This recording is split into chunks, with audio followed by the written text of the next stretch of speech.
성도 여러분 안녕하십니까? 네. 오늘 웬일로 이렇게 줄을 딱딱 맞춰서 잘 앉으셨습니까? 그러셨어요? 네. 자주 오라고 좀 부탁드려야 되겠네요.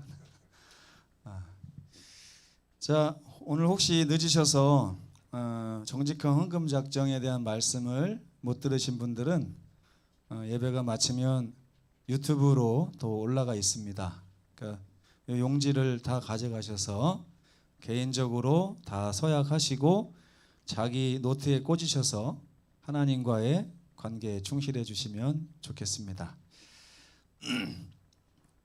요즘에 하나님께서 우리 성도들과 함께 하시는 역사들을 제가 자주 목격하는 것 같습니다. 여러분들이 2022년에는 더 많은 축복으로 하나님 앞에 더 가까이 나아갔으면 좋겠습니다. 자, 오늘은 설교 예배 시간이긴 하지만 이번 교과를 이어서 같은 선상에서 준비를 했고요. 가장 중요한 말씀, 이번 주 중에서 가장 중요한 말씀이 바로 모세와 같은 선지자라고 하는 이 주제가 아닌가 싶습니다. 잘 들어보시고요. 얼마 길지 않을 거예요. 한 25분 정도면 마칠 겁니다. 그 안에 들려온 하나님의 음성을 마음에 콕 새기시고 감당하시면 좋겠습니다. 모세는 잘 아시죠, 여러분? 이 성경에 모세만큼 위대한 사람이 없습니다. 이 모세 오경, 모세가 쓴 5권의 책, 이 책은 모든 신앙인들의 중심 서적이에요. 그래서 이스라엘 백성들은 이 모세가 쓴 5권의 책을 성경이라고 하지 않고 특별히 토라라고 부릅니다. 그래서 예수님께서도 이거를 구별하셨어요. 우리는 그냥 성경 이렇게 얘기하잖아요. 성경. 굳이 나누자면 구약 성경, 신약 성경. 그렇죠? 근데 이스라엘 백성들은 이 신약이 없었을 때 이 구약 성경을 뭐라고 불렀는지 아세요? 모세와 선지자들의 글 이렇게 읽었어요. 그러니까 성경을 두 부분으로 나눴다는 것입니다. 하나는 가장 중요한 모세의 글, 또 하나는 선지자들의 글. 둘 중에 하나를 높인다면 이스라엘 백성들은 어떤 성경을 더 높였을까요? 모세의 글을 높였습니다. 그래서 성경 66권에서 가장 근간이 되고 뼈다귀가 되는 이 책은 모세가 쓴 5권의 책입니다. 여기에서 나머지 37명의 기자들이 갖다가 썼어요. 물을 떠다 썼다는 얘기입니다. 우리가 한 주일 동안 배운 게 2주 동안 배웠네요. 구약에서 나온 신명기, 또 신약을 주관했던 신명기. 이 신명기의 아주 중요한 주제 중에서 오늘은 핵심이라고 할 수가 있습니다. 신명기가 말하는 핵심이 무엇이냐 하는 것을 오늘 배우는 것입니다. 신명기 18장 15절에서 18절. 내 하나님 여호와께서 너희 가운데 내 형제 중에서 너를 위하여, 누구를 위하여요? 여러분들을 위하여 나와 같은 선지자 하나를 일으키시릴 것이다. 그래서 오늘 제목이 모세와 같은 선지자인데, 모세와 같은 선지자가 어떤 선지자인가를 알려면 누구를 알아야 돼요? 그냥 모세가 어떤 분이었는지를 알면 되는 것입니다. 이것이 하나님께서 모세와 같은 선지자를 일으키신다고 하는 이 약속은 그냥 하나님이 일방적으로 주신 약속이 아니라 40년 전에 시내산에서 계명을 받을 때, 출애굽기 20장에 하나님께서 계명을 선포하실 때 그 계명을 다 들었던 이스라엘 백성들이 신명기 20장 말미에 하나님께 서가지고 모세를 향해서 이런 부탁을 했습니다. 뭐라고 했냐면 신명기 20장 찾아보면 나옵니다. 내가 총회의 날에, 여기 총회의 날이 나오죠. 이 총회의 날은 이스라엘 백성들에게 총회의 날, 그러면 가장 중요한 총회의 날이 언제냐면 계명을 받던 날입니다. 계명을 받던 날. 이게 총회의 날이에요. 이 계명을 받던 그 날에 호렙산에서, 시내산에서 내 하나님 여호와께 너희가 구한 것이 이것이라.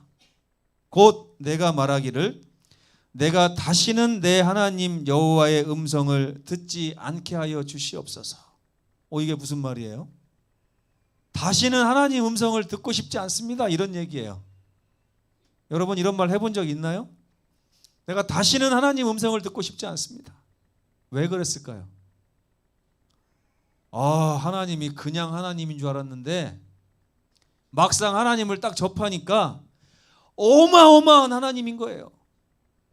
감당이 안 되는 거예요. 감당이. 예전에 저희 어머니가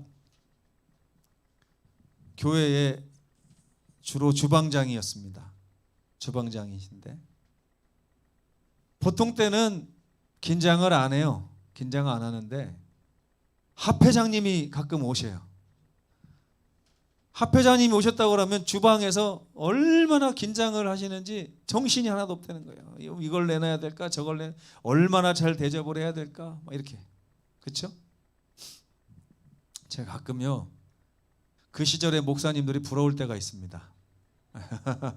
요즘도 참 우리 아까 집사람 얘기한 것처럼 여러분들이 10년 동안 저희에게 베풀어 주신 은혜가 차고 넘치고 족합니다. 걱정이에요. 여러분들도 제가 갈까봐 걱정이죠? 아닌가요? 근데 저도 걱정입니다. 다른 교회 가면 언제 또 적응을 잘 할 수 있을까 하는 걱정이 있어요. 왜? 너무 좋은 분들을 만났는데 이런 좋은 분들을 또 만날 수 있을까? 이제 고생하는 목사들의 이야기들이 전국적으로 얼마나 많이 들려오는지 몰라요. 왜 1년 만에 가? 그럼 그런 일이 있어요. 그럴 일이 있어요. 근데 여러분 저희 어머니가 이렇게 목회자들을 그렇게 대접을 했는데 막상 이스라엘 백성들이 하나님 하니까 평소에는 어땠어요? 무시도 하고 원망도 하고 불평도 하고 이렇게 했을 거 아닙니까? 그죠? 마라의 쓴물도 경험하고. 근데 시내산에서 막상 말로만 듣던 하나님, 모세를 통해서 전해 듣던 하나님이 시내산에 딱 나타나셔서 말씀하시는데 감당이 안 되는 거예요. 이렇게 위대하신 분이었나? 이렇게 엄청나신 분이었나? 말씀하는 것조차 다리가 떨려서 도저히 들을 수가 없어요. 잘못하다가 내가 죽겠구나 하는 생각을 한 것입니다. 이스라엘 백성 너무 엄청난 분이라서. 여러분 코끼리 옆에 있으면 코끼리가 착한 동물입니까? 악한 동물입니까? 착한 동물이에요. 그런데도 애 엄마들이 아이를 조심할까요? 안 할까요? 이렇게. 왜요? 밟힐까 봐. 그런 느낌인 거예요. 하나님께서 사랑으로 말씀하시는 부드러운 음성조차도 그들에게는 뭐라고 들렸다고요? 천둥 우레소리 들렸다고 그랬어요. 성경에 보면 하나님이 최대한 부드럽게 말씀하셨을 거 아니에요. 너희는 마음에 뭐죠 하면서 나 외에 다른 신을 내게 있게 말지니라 그랬을 거 아닙니까? 근데 그 소리가 이스라엘 백성들한테는 우레소리로 들렸다는 거예요. 얼마나 무섭습니까? 그래서 이스라엘 백성들이 뭐라고 한 거예요? 우리가 하나님의 음성을 다시는 듣고 싶지 않습니다. 잘못하면 죽겠더라고요. 그래서 다시는 이 큰 불을 부지 않게 하소서. 여러분 불구경 해보셨나요? 불구경? 재밌어요? 재미는 있던데 안타깝기도 하고 저도 불구경 한 2-3번 했어요. 평생 살면서. 이스라엘들이 이 백성들이 본 불은요 그런 불이 아니에요. 그 큰 시내산을 전체가 다 불바다처럼 보일 정도로 하나님의 그 불이 엄청난 불이었어요. 그러니까 뭐라고 그래요? 이 불을 다시 보고 싶지 않습니다. 상상을 해보세요. 이스라엘 백성들이 하나님을 직접도 아니에요. 그냥 간접적인 거예요. 간접적인 거. 하나님이 얼굴도 안 보여주셨어요. 모세에게도 가리고 등만 보여주셨다고 그랬거든요. 그런데도 불구하고 이스라엘 백성들이 이 어마어마한 하나님의 위엄에 놀래서 그러면 뭐라고 합니까? 두렵건대 우리가 죽을까 하나이다. 하나님이 아무리 나를 사랑한다고 해도 하나님이 너무 엄청나신 분이라 내가 죽을 것 같습니다. 그러니까 하나님을 우리에게 직접 말씀하시게 하지 마옵소서. 그랬더니 하나님 뭐라고 그러세요? 그들의 말이 옳도다. 야, 우리 하나님 정말 엄청나신 분입니다.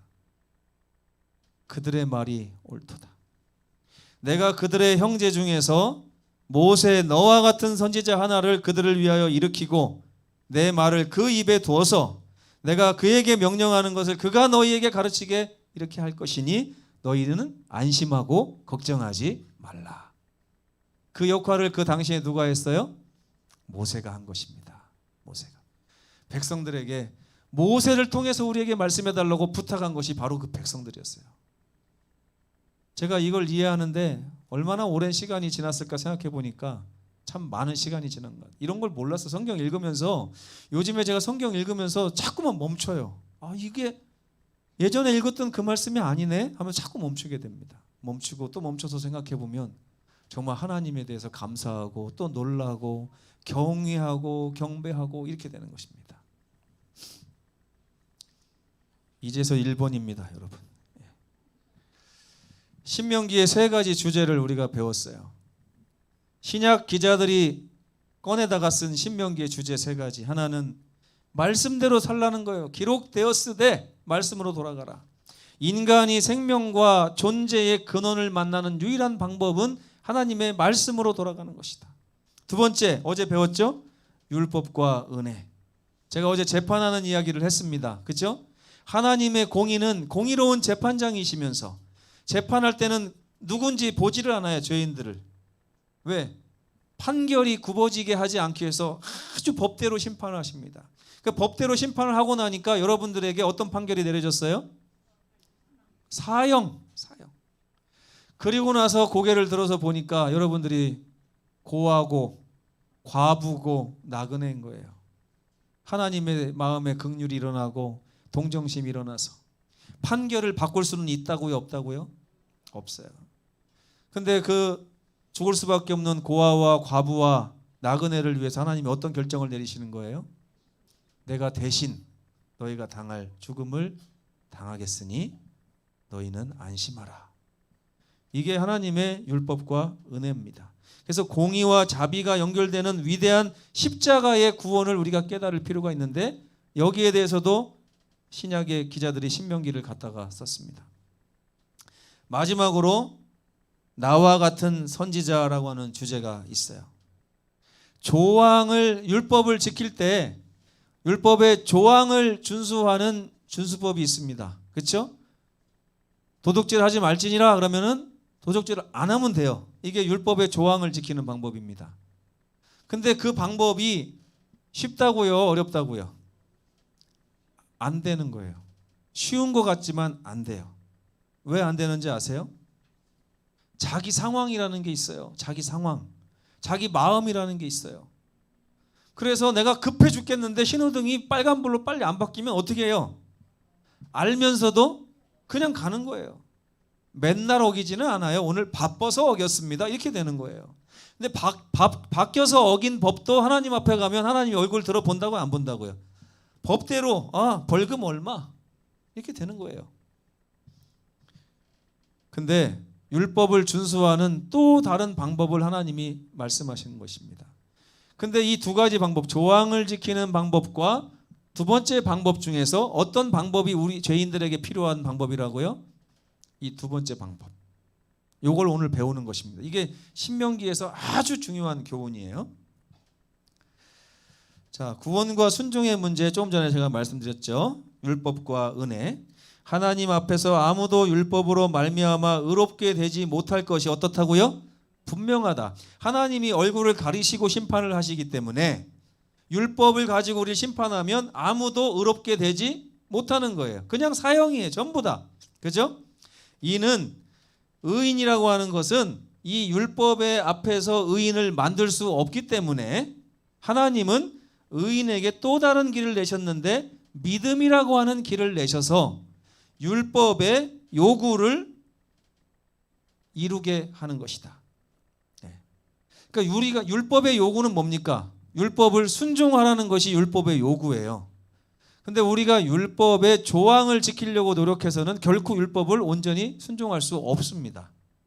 그래서 하나님께서 내신 또 다른 방법은 나와 같은 선지자, 모세와 같은 선지자를 주심으로 우리가 율법의 요구를 이룰 수 있도록 하시는 것이 하나님의 방법이라는 거예요. 이게 무슨 말인가 좀 보겠습니다. 모세를 배워야 되겠죠. 모세는 이스라엘의 어마어마하게 위대한 지도자입니다. 하나님께서는 이스라엘을 구원하시기 위해서 모세를 보내셨어요. 모세는 이스라엘의 구원자이자 지도자였습니다. 출애굽기 3장 10절에 보면 이제 내가 너를 바로에게 보내어 너에게 내 백성 이스라엘 자손을 애굽에서 인도하여 내게 하리라. 그렇죠? 이게 모세가 받은 사명이에요. 모세가 받은 사명. 자, 여러분, 신앙하고 구원받고 하는 이 일이 쉬운 것 같습니까? 좀 어려운 것 같습니까? 교회 다녀보니까. 교회 다니는 게 쉬워요? 어려워요? 천국 가는 길이 쉽습니까? 어렵습니까?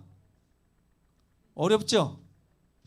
너무 복잡하고 교회 가면 막 가르쳐 주는 것도 많고 외워야 될 것도 많고 다음 주에 이제 52기억절도 외워야 되고 막 그래요. 근데 여러분 생각을 해보세요. 다 내려놓으시고 제가 지금 말씀드리는 이 방법이 우리가 구원받는 방법이라고 하면 얼마나 쉬울지를 한번 생각해 보세요. 첫 번째 방법은 이런 거예요. 교회 가면 교회 요람을 배워서 교회 요람대로 행해야 됩니다. 그래야 하늘나라 가요. 교회 기본교리 28개가 있는데 이 교리 28개를 다 알고 숙지하고 배워서 지켜야 하늘나라 갑니다. 성경 66권에 있는 말씀을 또박또박 다 외워야 하늘나라 갑니다. 쉬워요? 어려워요? 어렵죠? 이게 어렵기 때문에 하나님께서 이 방법으로는 의인을 만들 수 없다는 걸 하나님이 아시는 거예요. 안 돼요. 두 번째 방법은 뭐냐면 이런 것입니다. 하나님이 김신민 목사를 여러분에게 보내주셨어요. 보내주셔가지고 여러분들이 알 것은 딱 한 가지밖에 없어요. 뭔지 아세요? 제가 하라는 대로만 하면 됩니다. 쉬워요? 어려워요? 애울 필요 있어요? 없어요? 교회 요람 애울 필요 있어요? 없어요? 기본 교리 애울 필요 있어요? 없어요?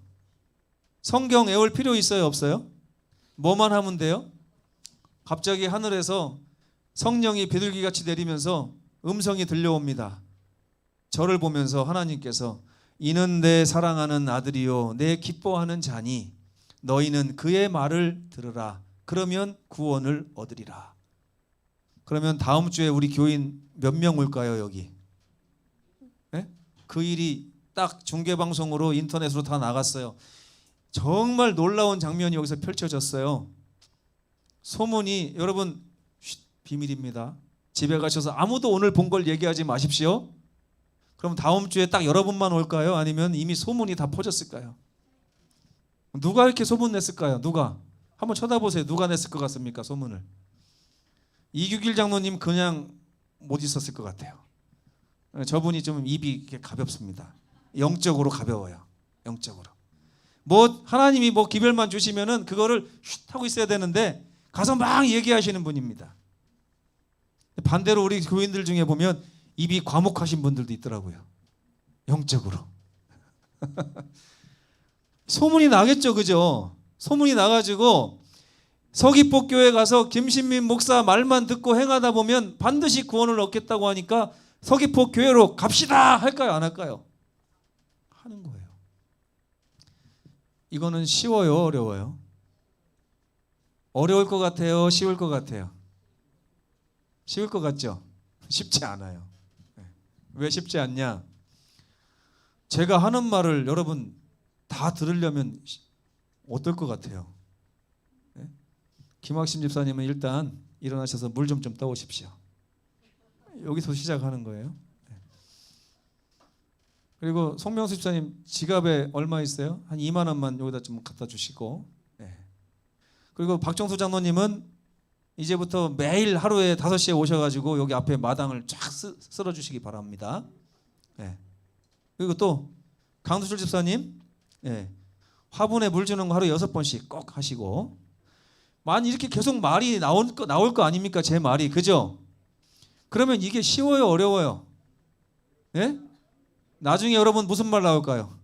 하나님 그냥 저 교회 오라면 배우겠습니다. 하나님 저 그냥 기본 요리 외울게요. 기본 요리. 저 그냥 성경 딸딸딸딸 외우는 게 더 쉽겠습니다. 나올까요? 안 나올까요? 때로는 어떤 분 이런 말 할 겁니다.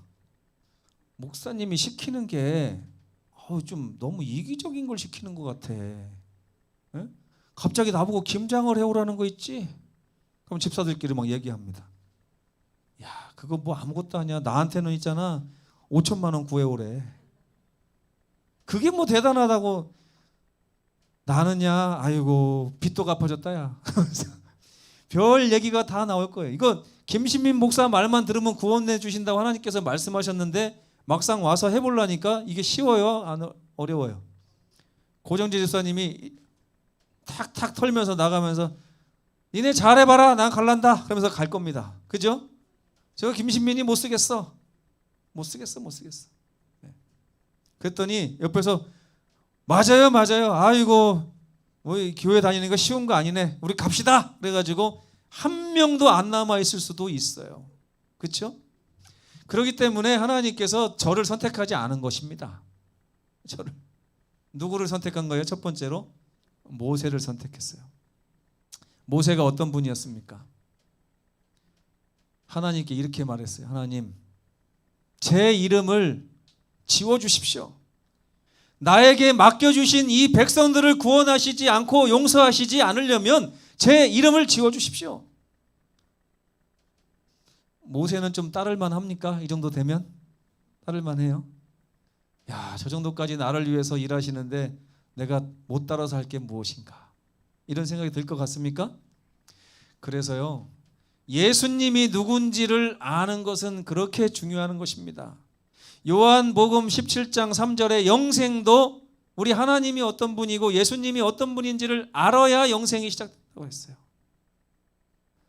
여러분, 하나님이 길을 어려운 길을 내신 것 같습니까? 쉬운 길을 내신 것 같아요. 물론 쉽지 않은 길을 내셨어요. 그런데 적어도 율법 앞에 서는 것보다는 훨씬 희망적이라는 것입니다. 율법에서는 우리가 이미 사형 선고를 받았고 의인은 없나니 아무도 없다는 선고가 이미 바래졌어요. 이제 우리의 희망은 어디에 가 있습니까? 예수님의 말만 잘 들으면 된다는데 문제는 예수님 말 듣기도 왜 이렇게 힘들어요? 그죠? 예수님 말 듣기도. 그래서 예수님께서 요한복음 14장 15절에 이렇게 말씀하신 것입니다. 너희가 내 말 잘 듣는 거 쉬운 거 아니야. 그러나 너희가 나를 사랑하면 내 계명을 지키게 될 거다. 이런 말씀을 주신 것입니다. 하늘나라 어떻게 가는지 아시겠어요? 예수님을 사랑해야 돼요. 그냥 사랑하는 거 아닙니다.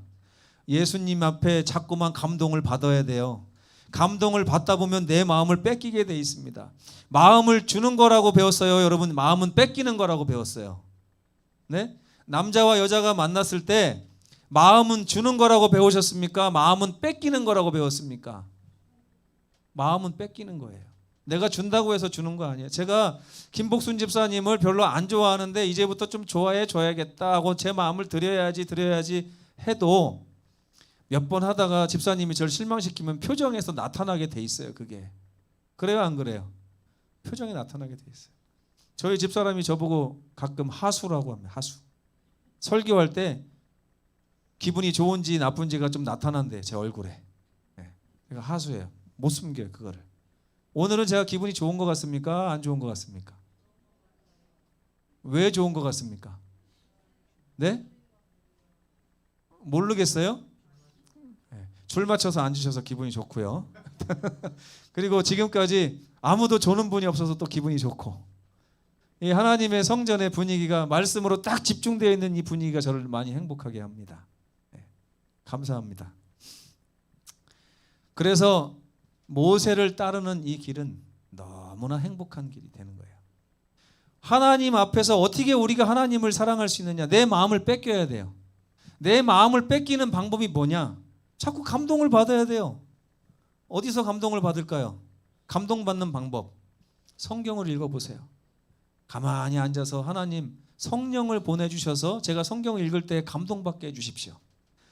지혜를 주셔서 이 말이 무슨 말인가 깨닫게, 이거는 두 번째. 깨닫는 것보다 더 중요한 건 뭡니까? 하나님의 말씀을 읽을 때 제가 감동받게 해주십시오. 감동이 저의 마음을 하나님께로 이끌어가는 것입니다.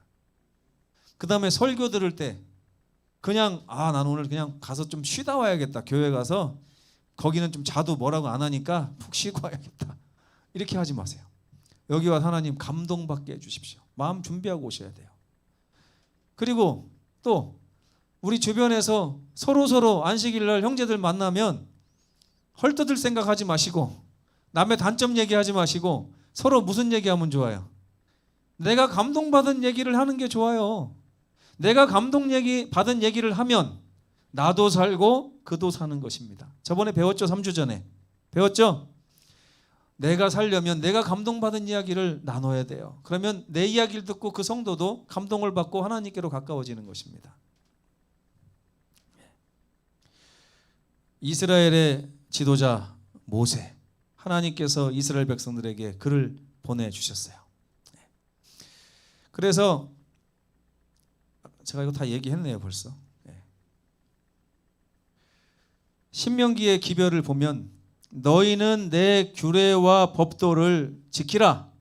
사람이 이를 행하면 그로 말미암아 분명히 살게 될 것이다. 그런데 이 법을 지키기 위해서 조항에 충실하다 보면 답이 안 나오기 때문에 우리는 이미 실패했기 때문에 하나님께서 다르게 해서 율법을 지키고 순종할 수 있게 방법을 바꾸셨어요. 그게 바로 뭐냐면 감동을 통해서 예수님을 사랑하게 만든 것입니다. 예수님을 사랑하게 되면 그때부터 예수님 말이라고 하면 내가 꼼빡꼼빡 죽는 거예요. 그분의 말을 순종하게 돼 있는 거예요. 그래서 사랑하지 않는 자는 계명을 지킬 수 없습니다. 사랑하지 않는 자가 계명을 지키기 때문에 그걸 율법주의라고 하는 것이고 회칠한 무덤 같다고 얘기하는 것입니다. 남을 도와주기는 도와줘요. 근데 도와주면서 아까워 죽겠어요. 내가 이렇게 도와줬는데 저렇게밖에 안 하나? 미워 죽겠어요. 이거는 그 안에 사랑이 빠져 있어요. 예수님에 대한 사랑, 형제에 대한 사랑이 빠져 있기 때문에 율법을 결코 지킬 수 없는 것입니다. 자, 여러분 살인하지 말라는 계명을 잘 지키고 계십니까? 지금까지? 잘 지키고 계시죠? 근데 하나님 앞에 가서도 그 말 하실 수 있으세요? 내가 형제를 얼마나 많이 미워했으며 형제를 얼마나 많이 멸시했으며 얼마나 형제가 잘못되기를 바랬으며 얼마나 형제가 넘어지기를 바랬으며 형제보다 적어도 내가 그렇게 바라진 않았지만 형제보다는 내가 더 잘되기를 바랬으며 하나님 앞에 양심적으로 가서 율법을 100% 그 정신에 따라서 순종했느냐? 우리는 다 빵점입니다. 이런 사람들을 하나님께서 예수님께로 이끄는 거예요. 예수님의 말만 듣고 따르면 성경의 모든 것이 다 이루어지고 완성되게 하는 것이 하나님의 뜻입니다. 근데 문제는 여러분들이 누구 말을 잘 안 듣는 거예요. 지금 생각해 보니까 예수님 말을 잘 안 듣는 거예요. 왜요? 듣기가 어렵다니까요. 예수님 말대로 살기가 어려워요. 어려워. 김신민 목사가 하는 말도 어려울 겁니다. 근데 제가 이거 설교 준비하면서 한번 적어봤어요. 내가 우리 성도들에게 요구할 수 있는 조항이 몇 가지나 될까? 100개도 안 되더라고요. 100개 하고 나면 떨어질 것 같아요. 근데 우리 하나님께서는, 예수님께서는 우리가 어떻게 하면 유익이 될지를 너무 잘 알고 계시기 때문에 우리에게 가진 좋은 것들을 다 우리에게 요구하시고 그걸 순종할 때 복이 되도록 하는 그런 마음을 예수님이 가지고 계신 것입니다. 그래서 로마서 14장 23절에 이런 말씀이 있어요.